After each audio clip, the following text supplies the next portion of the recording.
I have just arrived home from a 4-day, 865-kilometer bikepacking trip in the Spanish Pyrenees, where I climbed 16,000 meters, rode it entirely by myself, and carried everything I needed with me along the way. In today's video, I'm going to run you through exactly what I took, doing a bikepacking breakdown from top to bottom so you guys can see what I used along the way while I was on the bike, when I was off the bike, and while I was out there riding. If you haven't seen the video from that yet, I'll put a link to it up here. And without further ado, let's get into it. This is my ultra lightweight bikepacking breakdown.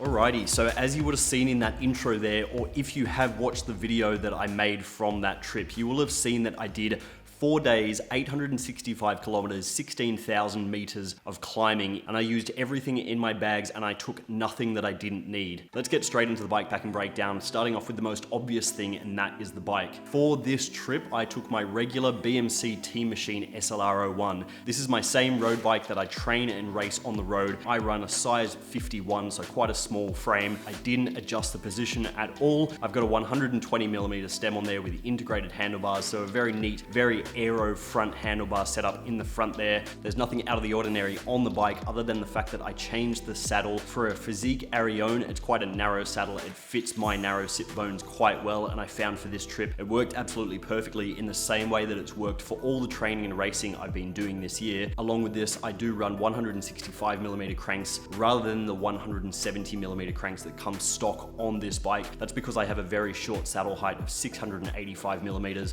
so I like to have the slightly shorter crank because I find I can keep my pedaling action much smoother that way. In terms of group set on the bike, I have the Shimano Durace group set on there. It's a Di2 electronic group set. I've got a 53 tooth chainring on the front for the larger chainring, and I have a 36 tooth chainring on the inside, and then I run an 1130 cassette on the rear. A lot of people ask me, does the 53-36 chainring setup on the front work? Yes, it does. Although Shimano say it shouldn't work, it does work fine for me. I've been using it exclusively like this for the past couple of years and had absolutely no issues along the way. Having said that, you do need to make sure your gears are tuned properly to ensure that the front shifting stays accurate. I find the 36 tooth inner ring coupled with that 30 tooth cassette on the rear means that I can get up basically anything in the Pyrenees, and I use this for long climbs, as you would have seen in the video about the bikepacking trip. As you can see there, I've also got a ceramic speed oversized pulley wheel system to save that 1.15 watts or whatever it saves you, along with ceramic speed wax lube on the chain and also a ceramic speed bottom bracket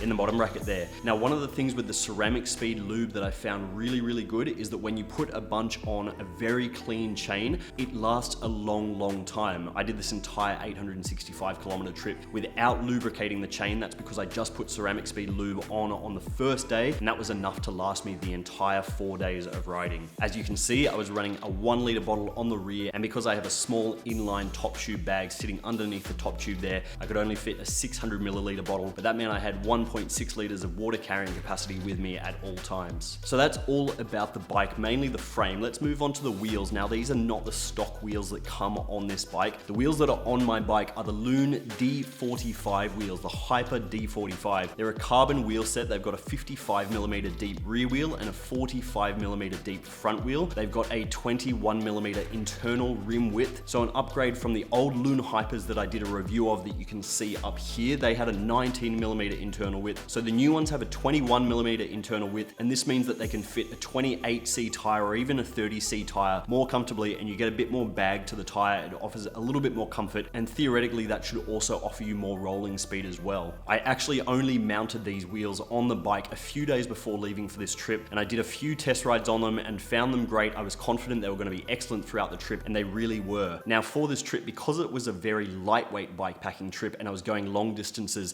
I did want to be able to move through the air quite quickly, and having a deeper wheel set on there enabled me to do so, even with the amount of climbing I was doing. The total weight for this wheel set comes in at around 1,400 grams or so not a heavy wheel set, especially for that depth of rim. Now, in terms of the tires that I was running for this trip, I could have gone for some larger tires as you would expect for a bikepacking trip, but I basically kept my bike as stock standard to what what I would usually use for training and racing, and this meant that I ran Pirelli P0 Race TLR tires in 28C. Inside those Pirelli P0 Race TLR tires, I'm running the Tubolito inner tubes. I got the black valve Tubolitos, the new ones with the black valve, so you don't have that orange valve sticking out there. If you do want to see more on what I think about the Tubolitos, definitely check out this video that I made 18 months ago or so now, where you can see my thoughts on the Tubolitos and why they're great for bike packing. As you can see, I ran inline bags for this trip rather than running a big round handlebar bag and a much larger saddle bag. That's for a couple of reasons. Firstly, I wanted to keep the bike as aerodynamic as possible. On that first day when I rode 307 kilometers and climbed 5,200 meters, I still averaged almost 28 kilometers an hour or so, and that was partially down to the fact that I didn't have big bulky bags on the bike. The two bags that I used are from Attaquer. The front one is a small 1.5 to 2 liter bag that sits underneath the top tube there, and the second one was the racing saddle bag, the 5 liter variant that sits on the back of the bike there. So I've just grabbed off the rear bag. Let's have a quick look at this thing. As you can see, I've got a little rear light attached on the back there. Really important to carry a rear light on the bike at all times, just in case you're going into and out of any tunnels, or if you do happen to be riding very early in the morning like I did when I rolled out, or late in the evening if you're doing a really long day. Opening the bag, let's just go through exactly what I've got. As I said, I just arrived back to Girona this afternoon, so I literally haven't even unpacked anything off the bike, starting with the first thing that I always have on the outermost point of my rear bag is a lightweight rain jacket. Now, I actually only used this rain jacket coming down off the Tourmalet for a very brief period as I was coming through some fog and the temperature dropped a little bit, but I do keep that in the outermost point of the bag, so just in case you need to access it really quickly if a storm does roll through, you want that as far out as possible. Don't have your rain jacket stuffed all the way into the bottom of your bag. The next thing I have in there is some Peloton. Now, this is some roll-on sunscreen from a brand called Peloton. It's a British brand, but is now headquartered here in Girona. Peloton is the best cycling sunscreen that I've ever used. The reason for that is because it's really non-greasy. You can wipe it on with your hands and you don't have that greasy feeling, but this is a roll-on variety. It also comes in a spray-on variety. I did use this every morning. I put on a whole bunch and it would last me all the way through the day, so I didn't need to reapply. Really highly recommended Peloton sunscreen. The next thing I have in my rear bag is a pump. I do actually have some CO2s in the small front bag there, but I did run this little design pump just in case I needed a pump, or had I had multiple flats and I didn't have any CO2s left, I could have used this little design pump, but I did have the CO2s so that if I had a flat, I could fix them quickly and get back on the road and keep riding. Next in my bag, I had my passport. I took my passport with me so I could check into hotels. Some hotels in Europe always demand that they need to see a passport above anything else. And I also carry a little bottle of moisturizer because I find after a long day of being out in the sun, being able to moisturize your skin is always good to keep you looking nice and young. Now onto my charging options here. On this trip, I brought with me one wall plug, and I bought a USB-A, a USB-C, and an iPhone cable with a USB-C end on it. This is an Anker 65 watt wall plug.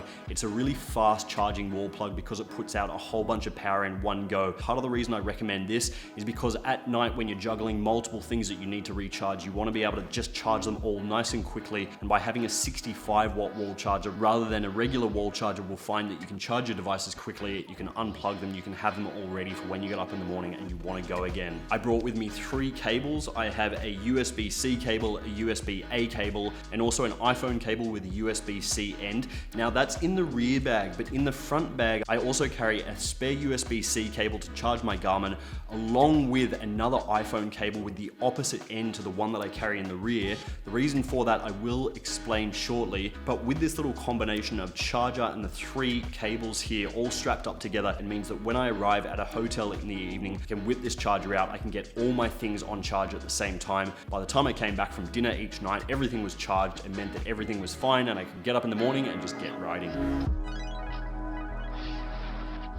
Moving on to the last couple of things in my bag. Because I've just opened the bag, I have my contact lenses in this little bag, but I also kept in here a toothbrush and toothpaste. I used up all the toothpaste and I threw away the toothbrush once I was done with it for this trip. So I just carried the bare minimum back with me this afternoon, but generally I have my toiletries in there. Another thing that I have in the bag is an eye mask, and I also should have taken with me for this trip some earplugs because of where I was staying. There was a bit of noise around. I find having an eye mask and earplugs really good on a bikepacking trip, because if you are staying in cheap hotels like I was, there's sure to be a bit of noise around and there's sure to be a bit of light coming in, or one of those annoying little red lights on the TV in the hotel rooms that they never turn off. That red light, I find even with my eyes closed, it comes beaming through my eyelids. I can't sleep as well as I would like to at night, so I do take an eye mask for that reason. And then moving on to the final thing in my rear bag here, I have my clothes in this bag. The reason I put my clothes in a plastic bag is that you do want to have them inside something so that just in case it rains, they stay dry. There would be nothing worse than getting to your hotel and having all your clothes be soaking wet if you did get caught in the storm. For this trip being just 4 days and 3 nights, I took with me a pair of underwear, a pair of shorts that don't need a belt because I find that I don't want to carry a belt with me, and also one lightweight t-shirt. Now I carry a lightweight gym t-shirt as opposed to a cotton t-shirt. The reason for that is that it doesn't smell as much. It's actually a little bit lighter weight as well, and I find for bikepacking it's great because if you're wearing it multiple days in a row, you don't end up with this gross feeling t-shirt. The last thing I'll talk about is these very lightweight shoes that I have. These cost me about 10 bucks. I've had them for the last 5 years. I pack them together like this, and then I have them voile strapped around the outside of my bag. A voile strap is one of these. It's a little rubber strap that kind of wraps around, it wraps onto itself. They're very, very lightweight, and if you need to strap additional things on the outside, like a pair of shoes, a jacket, some additional clothing, these things last a long, long time. They never break, and they're a really good option for your bikepacking trips. I was lucky enough to have perfect weather for this trip. It didn't rain at all other than a few spots yesterday on day 3, but other than that, I was in full blue sky, sunny summer conditions, and it meant that I could just have one summer kit and one very lightweight change of clothes for when I arrived. Obviously, this is going to vary depending on where in the world you are and also what seasons you're riding in. You might need a pair of arm warmers, leg warmers, gilet, things like that, but this is my very lightweight bikepacking setup for summer, and this is all that I needed for these 4 days.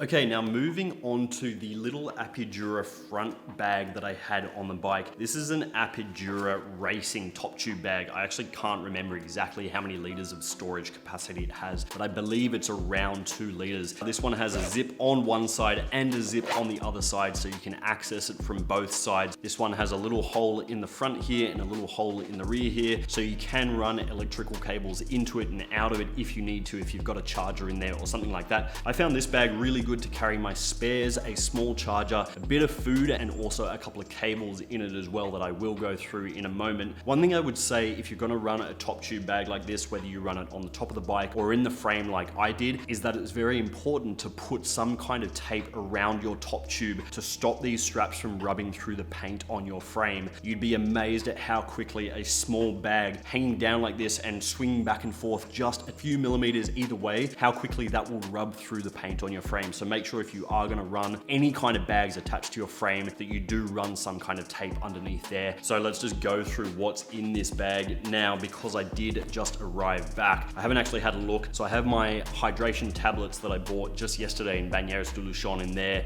I could have put those in the rear bag as well. This is also the spot where I put this little front commuter light that I used only on day 1. I used this on Monday morning as I was rolling out of Girona because I was in the dark, but I didn't use it at any other points throughout the trip. I did put it in this bag because it was a very easy, small storage space, and had I actually been out there for longer into the dark, it would have been a very easy thing to whip out and whack on the handlebars. Along with that, I also had this very small 5,000 milliamp hour charging block. It charges up via USB-C cable, and when I came in at night, I would charge this thing up, so it had a full charge every day. And then I was using the USB-A out here as well to charge my phone using an iPhone cable that I keep in here with a USB-A end on it. it. You might have seen at one point in the video, there was a cable running up to the Wahoo there for a brief period. I did that off the 5,000 milliamp hour battery, and I find that having that is a peace of mind so that during the day, if my phone was running low because of vlogging, or if my Wahoo ran low, like it sometimes just randomly does, I was able to charge that in a pinch. So just to backtrack a second, that means that for this trip, I did have 5 cables. I had a couple of each, and this meant that I had a backup just in case there was any issues with any of the cables, which also sometimes happens. Now, moving on to my spares for this trip, I carry all of my spares inside this little plastic bag. I've got everything just jammed in here. Inside here, I have 3 tubolitos, a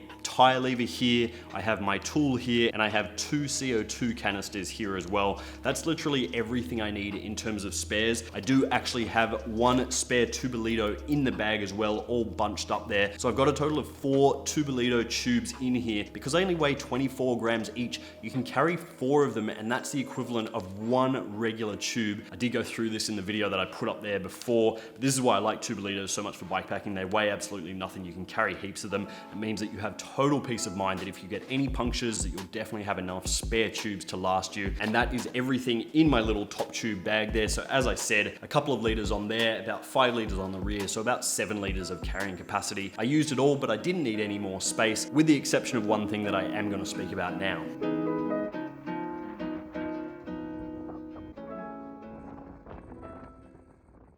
Now, one of the big things with this bikepacking setup is that it doesn't weigh very much at all, but one of the things that I haven't included in this list is my nutrition. Now, if you have watched my bikepacking video from this 4-day Pyrenees trip, I talk about eating a lot of carbs. I carried a lot of sachets of powder with me and a lot of gels. Where I carried those sachets of powder was stuffed in all the spare options in my rear bag there. I was also able to fit a couple of them slipped inside the front bag, and I also put a few of them in my pockets as well. And then on top of that, with the gels that weigh quite a lot, I had them stuffed additionally inside that rear bag, a couple in the front bag there as well, and also in my pockets. Now, the powder and the gels did actually weigh quite a lot, and I haven't included that weight in the total weight of the bikepacking setup, but that's because it's completely personal. Nutrition is a personal thing. You guys might not want to carry any nutrition and might want to stop along the way and have lunch or something like that. So I'm not including that in the weight, but I did carry about 1 or 1.5 kilos of powder and gels and bars with me along the way. And then over the course of the trip, it was nice because as I went through them, the bikepacking setup got lighter and lighter in general, and I ended up with more space in the rear bag and in the front bag as well. One of the other things that I will mention before I get into the kit that I was wearing is that I actually had a little Insta360 360 camera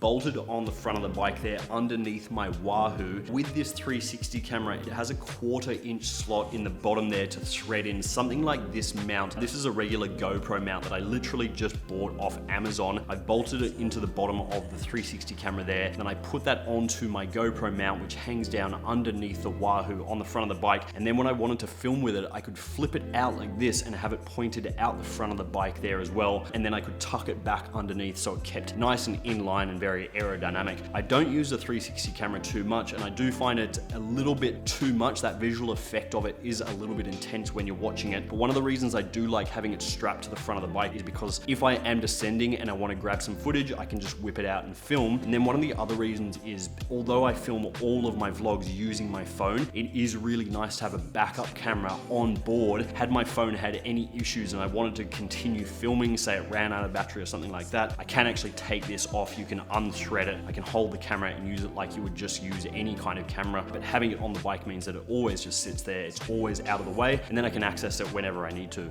In terms of the jersey and the bibs that I was wearing, I have Attaquer kit top to bottom. I'll put a link and a discount code to Attaquer in the description if you'd like to check the Attaquer kit out. For this trip, I ran the Race Erosion jersey. This is quite a lightweight jersey. The race jerseys from Attaquer are my favorite. I really like the fabric, and then they've got some very nice, slightly mesh sort of sleeves. And then in terms of the bibs, now the Attaquer all-day bib shorts I've spoken about lots in the past. Attaquer did a refresh of these bibs this year, and they're super comfy. I run them all the time. These are the cargo bibs, or they call them the adventure bibs. These have got a pocket on the left and on the right, and they've also got some pockets that sit against your kidneys in the back there if you want to put some additional things in there. I find having my phone in the right hand side cargo pocket means that I can access my phone really quickly for vlogging and things like that. In the left hand side, I kept my AirPods for this trip, but I also use that as a bit of a trash bin. So when I'm done with gels and things like that, instead of putting them in my back pockets, I find that I can just whack them in the left cargo pocket there, and then I find when I come to a stop, I can just ditch all the rubbish that's in that left hand pocket into a bin, and I know that that left hand side is